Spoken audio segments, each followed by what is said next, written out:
Assalamualaikum warahmatullahi ta'ala wabarakatuh.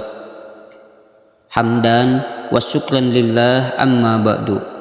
Sahabat pillah yang dirahmati Allah subhanahu wa ta'ala, semoga senantiasa kita selalu ada dalam lindungan Allah subhanahu wa ta'ala, diberikan rezeki yang melimpah disertai dengan keberkahan.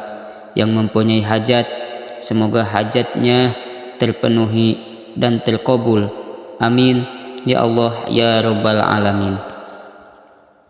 Sahabat pillah yang dirahmati Allah subhanahu wa ta'ala, keutamaan bulan Sya'ban adalah bulan sebelum Ramadan, yang mana merupakan waktu ketika semua amal-amal manusia diangkat kepada Allah subhanahu wa ta'ala, dan merupakan bulan yang sangat diistimewakan oleh baginda Rasul sallallahu alaihi wasallam.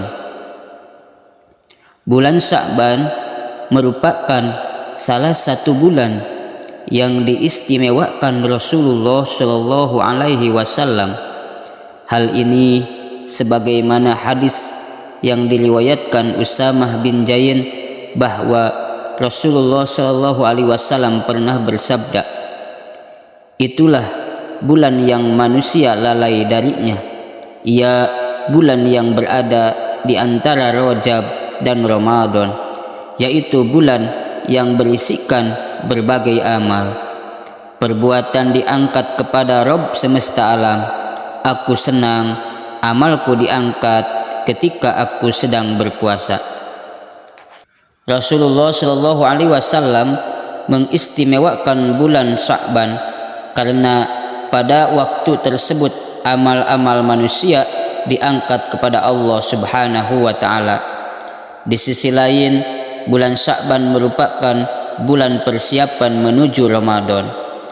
Abu Bakar Al-Warraq Al-Balqi, seorang ulama asal Afghanistan, mengatakan terkait bulan Sya'ban, Rajab adalah bulan menanam, Sya'ban adalah bulan menyirami tanaman, dan Ramadan adalah bulan memanen hasil tanaman tersebut. Sahabat pillah yang dirahmati Allah subhanahu wa ta'ala, apa saja amalan Sya'ban yang harus kita lakukan sesuai sunnah? Terdapat banyak amalan sunnah di bulan Sya'ban.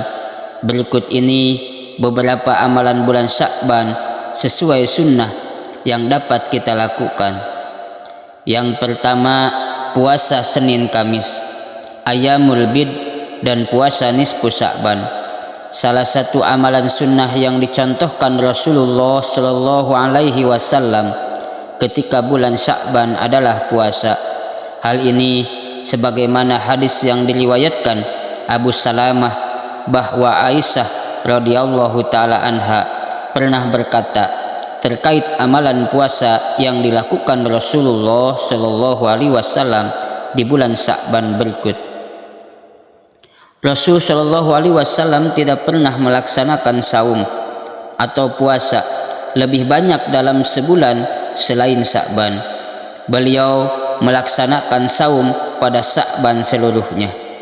Riwayat Bukhari. Kendati demikian, puasa di bulan Sya'ban tidak dilakukan sebulan penuh. Rasulullah Shallallahu Alaihi Wasallam menjalankan puasa sunnah Sya'ban hanya sampai 27 atau 28 Sya'ban.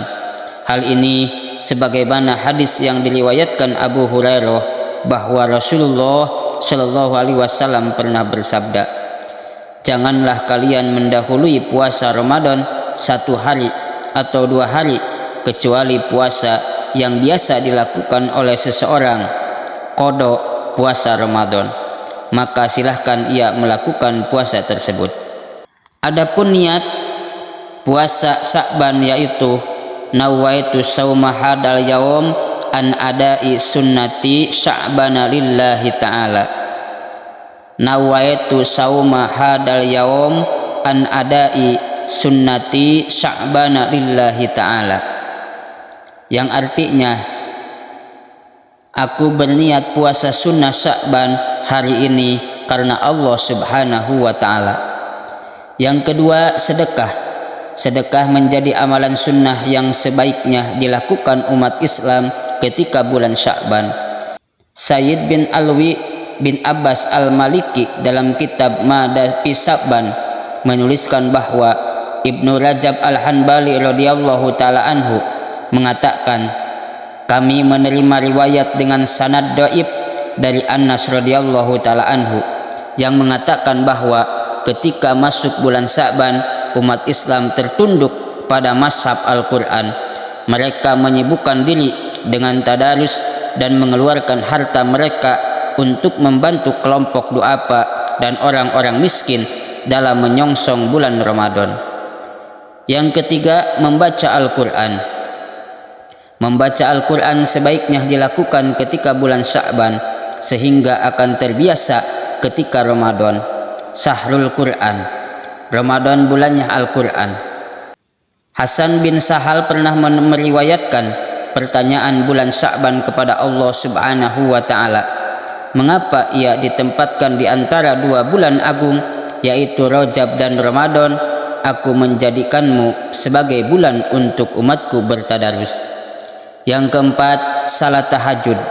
Salat tahajud menjadi amalan sunnah yang sebaiknya dilakukan ketika bulan Sya'ban. Orang yang menjalankan salat tahajud akan diganjar dengan surga Allah subhanahu wa ta'ala. Hal ini termuat dalam hadis, dirikanlah salat di waktu malam ketika manusia sedang tidur, dan masuklah surga dengan kedamaian.